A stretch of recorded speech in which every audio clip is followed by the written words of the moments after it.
Welcome to next exam. आज है 25 अक्टूबर 2024 और 25 अक्टूबर 2024 से करंट अफेयर्स के जितने भी इंपॉर्टेंट क्वेश्चन बन सकते हैं सारे मैं इस वीडियो में डिस्कस करेंगे। और हर क्वेश्चन से रिलेटेड इंपॉर्टेंट फैक्ट भी मैं आपको बताऊंगा, तो आप पूरा वीडियो बहुत ध्यान से देखिए। लास्ट में मैं आपसे क्वेश्चन पूछूंगा, उसका आंसर आपको कमेंट बॉक्स में बताना है। आज के इस वीडियो की पीडीएफ फाइल आप इस वीडियो के डिस्क्रिप्शन से डाउनलोड कर सकते हैं।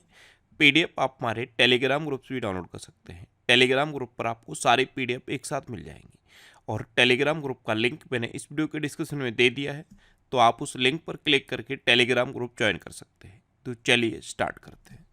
पहला क्वेश्चन है, हाल ही में विश्व पोलियो दिवस कब मनाया गया है? तो अभी 24 अक्टूबर को विश्व पोलियो दिवस मनाया गया। तो इस क्वेश्चन का बे ऑप्शन सही है। पोलियो के बारे में जागरूकता बढ़ाने के लिए हर साल 24 अक्टूबर को ये विश्व पोलियो दिवस मनाया जाता है। अच्छा, अपना भारत पोलियो मुक्त घोषित हो चुका है और इस बार के विश्व पोलियो दिवस की थीम क्या है? इस बार की थीम है a global mission to reach every child. क्या है? A global mission to reach every child. अच्छा, 24 अक्टूबर को ही यूनाइटेड नेशन डे मनाया जाता है, क्योंकि 24 अक्टूबर 1945 को यूनाइटेड नेशन की स्थापना हुई थी। इसलिए हर साल 24 अक्टूबर को यूनाइटेड नेशन डे मनाया जाता है और 24 अक्टूबर को ही आईटीबीपी का स्थापना दिवस भी मनाया जाता है। तो 24 अक्टूबर से रिलेटेड ये 3 फैक्ट आपको याद रखने हैं। एक तो विश्व पोलियो दिवस, दूसरा यूनाइटेड नेशन डे और तीसरा आईटीबीपी का स्थापना दिवस। अच्छा, अक्टूबर में अब तक इतने इंपॉर्टेंट डे बनाए गए हैं, जैसे 1 अक्टूबर को बुजुर्ग व्यक्तियों का अंतर्राष्ट्रीय दिवस और अंतर्राष्ट्रीय कॉफ़ी दिवस मनाया गया। 1 अक्टूबर को ही विश्व शाकाहारी दिवस मनाया गया। 2 अक्टूबर को अंतर्राष्ट्रीय अहिंसा दिवस मनाया गया। 3 अक्टूबर को जर्मन एकता दिवस मनाया गया। 4 अक्टूबर को विश्व पशु दिवस मनाया गया। 5 अक्टूबर को विश्व शिक्षक दिवस मनाया गया। 6 अक्टूबर को विश्व सेरेब्रल पाल्सी दिवस मनाया गया। 7 अक्टूबर को विश्व कपास दिवस मनाया गया। 8 अक्टूबर को भारतीय वायुसेना का स्थापना दिवस मनाया गया। 9 अक्टूबर को विश्व डाक दिवस मनाया गया। 10 अक्टूबर को विश्व मानसिक स्वास्थ्य दिवस मनाया गया।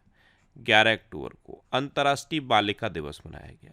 12 अक्टूबर को विश्व गठिया दिवस मनाया गया। 13 अक्टूबर को अंतर्राष्ट्रीय आपदा जोखिम न्यूनीकरण दिवस मनाया गया। 14 अक्टूबर को विश्व मानक दिवस मनाया गया। 15 अक्टूबर को विश्व छात्र दिवस और अंतर्राष्ट्रीय ग्रामीण महिला दिवस मनाया गया। 16 अक्टूबर को विश्व खाद्य दिवस मनाया गया और 16 अक्टूबर को ही वर्ल्ड एनेस्थीसिया डे मनाया गया। अच्छा, एनएसजी का स्थापना दिवस भी 16 अक्टूबर को मनाया गया। 17 अक्टूबर को अंतर्राष्ट्रीय अभिधम्म दिवस मनाया गया। 19 अक्टूबर को विश्व बाल चिकित्सा हड्डी और जोड़ दिवस मनाया गया। 20 अक्टूबर को विश्व सांख्यिकी दिवस मनाया गया। 20 अक्टूबर को ही विश्व ऑस्टियोपोरोसिस दिवस भी मनाया गया। और इस बार के वर्ल्ड ऑस्टियोपोरोसिस डे की थीम क्या थी? से नो टू फ्रेजाइल बोन्स। अच्छा, 21 अक्टूबर को विश्व आयोडीन अल्पता दिवस और पुलिस स्मृति दिवस मनाया गया। 22 अक्टूबर को अंतर्राष्ट्रीय हक लाना जागरूकता दिवस मनाया गया। इस बार इसकी थीम क्या थी? सुनने की शक्ति। और 23 अक्टूबर को मूल दिवस मनाया गया। तो अक्टूबर में अब तक इतने इंपॉर्टेंट डे बनाए गए, ये आपको याद रखने हैं। और मैं आपको बोलता हूँ, डेली मॉर्निंग में उठकर सबसे पहले अपने लिए एक टारगेट फिक्स करो, चाहे छोटा सा ही टारगेट फिक्स करो, लेकिन डेली मॉर्निंग में उठकर सबसे पहले अपने लिए एक टारगेट फिक्स करो और फिर अपना पूरा दिन उस टारगेट को अचीव करने में लगा दो। आपकी लाइफ ऑटोमेटिकली अच्छी हो जाएगी। नेक्स्ट क्वेश्चन है, हाल ही में डॉक्टर नैना मल्होत्रा को किस देश में भारत का एम्बेसडर बनाया गया? तो डॉक्टर नैना मल्होत्रा, ये हैं डॉक्टर नैना मल्होत्रा। इनको अभी स्वीडन में भारत का एम्बेसडर बनाया गया है। तो इस क्वेश्चन का सी ऑप्शन सही है। अब ये स्वीडन में भारत की एम्बेसडर बनी है, तो ये है मैप में स्वीडन। स्वीडन की कैपिटल क्या है? स्टॉकहोम। स्वीडन की करेंसी क्या है? Swedish krona. और स्वीडन के प्राइम मिनिस्टर कौन है? Ulf Kristersson. कौन है? Ulf Kristersson. अच्छा, स्वीडन से रिलेटेड एक इंपॉर्टेंट क्वेश्चन मैंने आपको बताया था। स्वीडन ने क्या डिसीजन लिया है कि 2 साल से कम उम्र के जो बच्चे हैं वो स्क्रीन टाइम को यूज़ नहीं करेंगे, यानी कि वो मोबाइल और लैपटॉप यूज़ नहीं करेंगे। ऐसा डिसीजन स्वीडन ने लिया है। अच्छा, अभी बे बनलाल बन्ना को कंबोडिया में भारत का राजदूत नियुक्त किया गया। कुमार तोहिन को नीदरलैंड में भारत का राजदूत नियुक्त किया गया। स्वाति विजय कुलकर्णी को अल्जीरिया में भारत का राजदूत नियुक्त किया गया। अरुण गोयल को क्रोएशिया में भारत का अगला राजदूत नियुक्त किया गया। मृदु पवन दास रवांडा में भारत के हाई कमिश्नर बने हैं। और यमन गणराज्य में भारत के अगले राजदूत डॉक्टर सोहेल एजाज खान नियुक्त हुए हैं। नेक्स्ट क्वेश्चन है, हाल ही में किसने T20 इंटरनेशनल में सबसे बड़े स्कोर का वर्ल्ड रिकॉर्ड बनाया? तो ये जिम्बाब्वे ने बनाया। तो उस क्वेश्चन का बे ऑप्शन सही है। एक्चुअल में अभी जिम्बाब्वे और गाम्बिया के बीच में मैच चल रहा था। ये T20 मैच था और T20 में जिम्बाब्वे ने 344 रन का रिकॉर्ड बना दिया। ये अब तक का T20 इंटरनेशनल का हाईएस्ट रिकॉर्ड है जो किसी टीम ने बनाया है। 344 रन 20 ओवर में 4 विकेट पर 344 रन बनाए हैं जिम्बाब्वे ने। इन्होंने 314 रन का जो नेपाल का रिकॉर्ड था इसे तोड़ दिया। तो अब T20 इंटरनेशनल में सबसे बड़े स्कोर का रिकॉर्ड जिम्बाब्वे के नाम दर्ज हो गया है। और कितना है? 344 रन। अब जिम्बाब्वे, तो ये है मैप में जिम्बाब्वे, ये है जिम्बाब्वे। जिम्बाब्वे की कैपिटल क्या है? हरारे। जिम्बाब्वे की करेंसी क्या है? Zimbabwe gold. और जिम्बाब्वे के प्रेसिडेंट कौन है? एमरसन मगांगुआ। कौन है? एमरसन मगांगुआ। नेक्स्ट क्वेश्चन है, हाल ही में आईसीसी विश्व टेस्ट चैंपियनशिप में सर्वाधिक विकेट लेने वाले गेंदबाज कौन बने हैं? तो आर अश्विन। ये आईसीसी विश्व टेस्ट चैंपियनशिप में सर्वाधिक विकेट लेने वाले गेंदबाज बन गए। तो इस क्वेश्चन का सी ऑप्शन सही है, ये है आर अश्विन। नेक्स्ट क्वेश्चन है, हाल ही में किस देश के चांसलर भारत की आधिकारिक यात्रा पर आए हैं? तो जर्मनी के चांसलर हैं ओलाफ सोल्ज। ये अभी भारत की आधिकारिक यात्रा पर आए। तो इस क्वेश्चन का बे ऑप्शन सही है। अब जर्मनी, तो ये है मैप में जर्मनी। जर्मनी कैपिटल क्या है? बर्लिन। जर्मनी करेंसी है यूरो। और जर्मनी के प्रेसिडेंट कौन है? Frank Walter Steinmeier. कौन है? Frank Walter Steinmeier. अच्छा, जर्मनी ने अफ्रीका को महामारी के लिए 10,000 एमपॉक्स वैक्सीन की खुराक दान की। जर्मनी के गोलकीपर मैनुअल नेउर ने अंतर्राष्ट्रीय फुटबॉल से संन्यास लिया। अच्छा, जर्मनी के वैज्ञानिकों ने अपशिष्ट कम करने के लिए प्लास्टिक खाने वाली कवक की खोज की। और जर्मनी के खिलाड़ी थॉमस मुलर ने अंतर्राष्ट्रीय फुटबॉल से संन्यास लिया।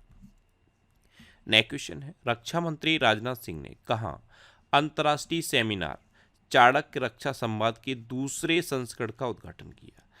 तो चाणक्य डिफेंस डायलॉग, इसके दूसरे संस्करण का उद्घाटन हमारे रक्षा मंत्री राजनाथ सिंह ने नई दिल्ली में किया। तो इस क्वेश्चन का सी ऑप्शन सही है। नेक्स्ट क्वेश्चन है, हाल ही में रिलायंस ने भारत में एआई इंफ्रास्ट्रक्चर बनाने के लिए किसके साथ साझेदारी की? तो अभी रिलायंस ने भारत में एआई इंफ्रास्ट्रक्चर बनाने के लिए एनवीडिया के साथ साझेदारी की है। तो इस क्वेश्चन का बे ऑप्शन सही है। नेक्स्ट क्वेश्चन है, हाल ही में किस एम्स ने हेली एम्बुलेंस सेवा शुरू होगी? तो ये एम्स ऋषिकेश में शुरू होगी हेली एम्बुलेंस सेवा। तो इस क्वेश्चन का सी ऑप्शन सही है। नेक्स्ट क्वेश्चन है, हाल ही में बिहार में कहाँ पहले ड्राई पोर्ट का उद्घाटन किया गया? तो बिहार के पटना में एक जगह है बेहटा, यहाँ पे बिहार के पहले ड्राई पोर्ट का उद्घाटन किया गया। तो इस क्वेश्चन का बे ऑप्शन सही है। और इस ड्राई पोर्ट से क्या होगा? बिहार में जिन चीज़ों का उत्पादन होता है उनका एक्सपोर्ट करना आसान हो जाएगा। नेक्स्ट क्वेश्चन है, हाल ही में रॉन एली का निधन हुआ है, वे कौन थे? तो रॉन एली ये एक अभिनेता थे और 1960 के दशक में अमेरिकी टीवी सीरीज टार्जन में इन्होंने मुख्य भूमिका निभाई थी। तो ये एक अभिनेता थे और अभी इनका निधन हो गया। तो इस क्वेश्चन का सी ऑप्शन सही है, ये थे रॉन एली। नेक्स्ट क्वेश्चन है, हाल ही में किसने भारत दाल चना के दूसरे चरण की शुरुआत की? तो केंद्रीय खाद्य मंत्री हैं प्रहलाद जोशी। इन्होंने अभी भारत दाल चना के दूसरे चरण की शुरुआत की। तो इस क्वेश्चन का बे ऑप्शन सही है। नेक्स्ट क्वेश्चन है, हाल ही में जारी ट्रैवल ट्रेंड्स रिपोर्ट के अनुसार भारतीय यात्रियों के लिए 2025 में सबसे लोकप्रिय गंतव्य के रूप में कौन उभरा है? तो ये उभरा है शिलोंग। तो इस क्वेश्चन का ए ऑप्शन सही है। शिलोंग ने बाकू को भी पीछे छोड़ दिया है। तो 2025 में भारतीय यात्रियों के लिए सबसे लोकप्रिय गंतव्य के रूप में शिलोंग उभरा है। नेक्स्ट क्वेश्चन है, किस देश ने अप्रवासियों की नीति में अस्थायी बदलाव किया है? तो ये कनाडा ने किया है। तो उस क्वेश्चन का बी ऑप्शन सही है। कनाडा ने अगले 2 वर्ष के लिए अपने अप्रवासियों की जो नीति है उसको बदल दिया है, और इसमें ऐसे नियम बनाए गए हैं जिससे कि कम से कम बाहर से लोग कनाडा में आए। तो ये एक अस्थायी बदलाव है और कनाडा ने किया है। अब कनाडा, तो ये है मैप में कनाडा। कनाडा की कैपिटल क्या है? ओटावा। कनाडा की करेंसी है कनाडियन डॉलर, और कनाडा के प्राइम मिनिस्टर हैं जस्टिन ट्रूडो। कौन है? Justin Trudeau. नेक्स्ट क्वेश्चन है, हाल ही में किसे जेपी मॉर्गन चेज इंडिया का सीईओ नियुक्त किया गया? तो अभी प्रणब चावड़ा को जेपी मॉर्गन चेज इंडिया का नया सीईओ नियुक्त किया गया। तो उस क्वेश्चन का सी ऑप्शन सही है। ये है प्रणब चावड़ा। अच्छा, जेएसडब्ल्यू स्पोर्ट्स ने सौरभ गांगुली को अपना नया क्रिकेट निदेशक बनाया। अनिल कुमार गुप्ता को एयरपोर्ट अथॉरिटी ऑफ इंडिया का सदस्य नियुक्त किया गया। टाटा ट्रस्ट का अध्यक्ष नोएल टाटा को नियुक्त किया गया। अनुराग जैन को मध्य प्रदेश का नया मुख्य सचिव नियुक्त किया गया। जस्टिस शमीम अहमद ने मद्रास उच्च न्यायालय के न्यायाधीश के रूप में शपथ ली।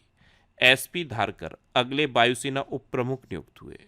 जस्टिस सुरेश कुमार कैत ये मध्य प्रदेश के हाई कोर्ट के चीफ जस्टिस बने, और जस्टिस मनमोहन ने दिल्ली उच्च न्यायालय के मुख्य न्यायाधीश के रूप में शपथ ली है। नेक्स्ट क्वेश्चन है, हाल ही में किस भारतीय महिला हॉकी खिलाड़ी ने संन्यास की घोषणा की? तो भारतीय महिला हॉकी खिलाड़ी हैं रानी रामपाल।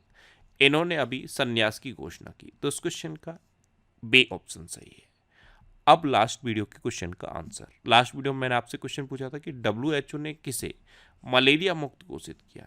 तो अभी मिस्र यानी कि इजिप्ट को डब्ल्यूएचओ ने मलेरिया मुक्त घोषित कर दिया है। तो इस क्वेश्चन का बी ऑप्शन सही था, और लगभग सभी स्टूडेंट ने इसका आंसर सही दिया। मोस्टली स्टूडेंट ने इसके बारे में डिटेल में लिखा। मैं आपको एक बार फिर बोलूँगा, क्वेश्चन के बारे में आपको जितना ज़्यादा से ज़्यादा पता हो आप लिखा करो, क्योंकि जो चीज़ें आप लिख देते हो फिर उन्हें आप कभी नहीं भूलते। इस तरह से जब आप डिटेल में आंसर लिखने की हैबिट बना लोगे तो यकीन मानो आपको बहुत सारी चीज़ें बहुत आसानी से याद हो जाएंगी। इसीलिए मैं बोलता हूँ जितना ज़्यादा डिटेल में आपको पता है उतना ज़्यादा डिटेल में लिखो। लिखने से चीज़ें बहुत बेहतर तरीके से याद होती हैं। अच्छा, ये जनवरी 2024 से जुलाई 2024 तक के पिछले 7 महीने के करंट अफेयर्स का पीडीएफ है। इसमें 1761 क्वेश्चन हैं, और ये सारे क्वेश्चन मैंने खुद वन लाइनर की फॉर्म में लिखे हैं, और ऐसी लैंग्वेज में लिखे हैं कि अगर आप एक बार भी पढ़ लोगे तो ये क्वेश्चन आपको याद हो जाएंगे। ये पीडीएफ आप हमारे टेलीग्राम चैनल से डाउनलोड कर सकते हो। टेलीग्राम पे आपको नेक्स्ट एग्जाम सर्च करना है और ये पीडीएफ आपको मिल जाएगा। अच्छा, अब आपके लिए रिवीजन के क्वेश्चन। अभी पैम कौर एचएसबीसी की पहली महिला सीएफओ नियुक्त हुई, यानी कि चीफ फाइनेंशियल ऑफिसर। एचएसबीसी क्या है? Hong Kong and Singapore banking corporation. तो पैम कौर एचएसबीसी की पहली महिला सीएफओ अपॉइंट हुई हैं। बाला देवी 50 अंतर्राष्ट्रीय गोल करने वाली पहली भारतीय महिला बनी है। अर्जुन वाजपेयी चीन के माउंट सेसपांगमा पर चढ़ने वाले पहले भारतीय बन गए। रश्मिका मंदाना को भारतीय साइबर अपराध समन्वय केंद्र का राष्ट्रीय ब्रांड एम्बेसडर बनाया गया। असम में कट्टी बिहू त्योहार मनाया गया। न्यूजीलैंड ने दक्षिण अफ्रीका को हराकर आईसीसी महिला टी20 वर्ल्ड कप जीता। कर्नाटक सरकार ने आवासीय विद्यालयों का नाम महर्षि वाल्मीकि के नाम पर रखने की घोषणा की। मेरा होचोंगबा महोत्सव ये मणिपुर में मनाया गया। हरियाणा सरकार ने किडनी रोगियों के लिए निःशुल्क डायलिसिस की घोषणा की है। भारत प्रतिबंधित प्रौद्योगिकी का रूस का दूसरा सबसे बड़ा आपूर्तिकर्ता बना है। भारत के बेंगलुरु शहर में ए फ्लाइंग टैक्सी चलेंगी। पुबुद दास नायके को नेपाल की क्रिकेट टीम का मेंटर नियुक्त किया गया। पंकज अडवाणी ने बिलियर्ड्स में सिंगापुर ओपन खिताब जीता। Chief justice of India D Y Chandrachud ने संजीव खन्ना को अपना उत्तराधिकारी नामित किया, और अब ये नए चीफ जस्टिस ऑफ इंडिया बनेंगे, क्योंकि राष्ट्रपति द्रौपदी मुर्मू ने इनको भी नया chief justice of India appoint कर दिया है। चीफ जस्टिस ऑफ इंडिया है अभी डी वाई चंद्रचूड़। इन्होंने अपना उत्तराधिकारी घोषित किया था संजीव खन्ना को, और अब राष्ट्रपति के यहाँ से भी इनको नया chief justice of India appoint कर दिया गया है। ये 11 नवंबर को नए चीफ जस्टिस ऑफ इंडिया के रूप में शपथ लेंगे। अच्छा, लुओंग कुओंग को वियतनाम का राष्ट्रपति चुना गया। बायो सीएनजी प्लांट वाली भारत की पहली आधुनिक गौशाला का उद्घाटन मध्य प्रदेश में हुआ। सोवरन वेल्थ फंड्स द्वारा अबू धाबी को विश्व का सबसे अमीर शहर घोषित किया। भारत और ओमान ने गोवा तट पर संयुक्त नौसैनिक अभ्यास नसीम अल बहर आयोजित किया। भारत का दूसरा सबसे बड़ा तितली विविधता केंद्र काजीरंगा नेशनल पार्क घोषित हुआ है। और पहला कौन सा है? Namdapha national park. और नामदफा नेशनल पार्क कहाँ पे है? अरुणाचल प्रदेश में। और काजीरंगा नेशनल पार्क कहाँ पे है? असम में। अच्छा, टैमी ब्यूमॉन्ट और कामिंदु मेंडिस को सितंबर 2024 के लिए ICC player of the month चुना गया। अब आपके लिए आज का क्वेश्चन है, हाल ही में लुओंग कुओंग को किस देश का राष्ट्रपति चुना गया है? 4 ऑप्शन दिए गए हैं, इनमें से आपको अपना आंसर बताना है। और इसके अलावा हम हमारे फेसबुक पेज पर previous year question daily post करते हैं, तो आप फेसबुक पर नेक्स्ट एग्जाम सर्च करके हमारा फेसबुक पेज ज्वाइन कर सकते हैं, क्योंकि प्रीवियस ईयर क्वेश्चन आपको बहुत हेल्प करते हैं। अगर आपको किसी क्वेश्चन में कोई डाउट होता है या आपको अपने करियर से रिलेटेड भी कोई प्रॉब्लम है, तो आप इंस्टाग्राम, फेसबुक और एक्स पर इंद्रेश आरसी सर्च करके आप मेरे साथ जुड़ सकते हैं और कोई भी डाउट, कोई भी confusion without any hesitation discuss कर सकते हैं। तो ये था आज का हमारा करंट अफेयर्स का वीडियो। आपको ये वीडियो कैसा लगा प्लीज़ कमेंट बॉक्स में ज़रूर बताना। और अगर अभी तक भी आपने हमारे इस चैनल को सब्सक्राइब नहीं किया है तो इसे आप सब्सक्राइब कर लीजिए। आपको इस चैनल से निश्चित ही मदद मिलेगी। जब भी आप इसे सब्सक्राइब करेंगे तो बराबर में एक बेल आइकन बन के आएगा, आप उस बेल आइकन पर जरूर क्लिक कर लें, जिससे कि आपको डेली मॉर्निंग में करंट अफेयर्स की वीडियो मिलती रहे। Next exam always with you. Thanks for watching.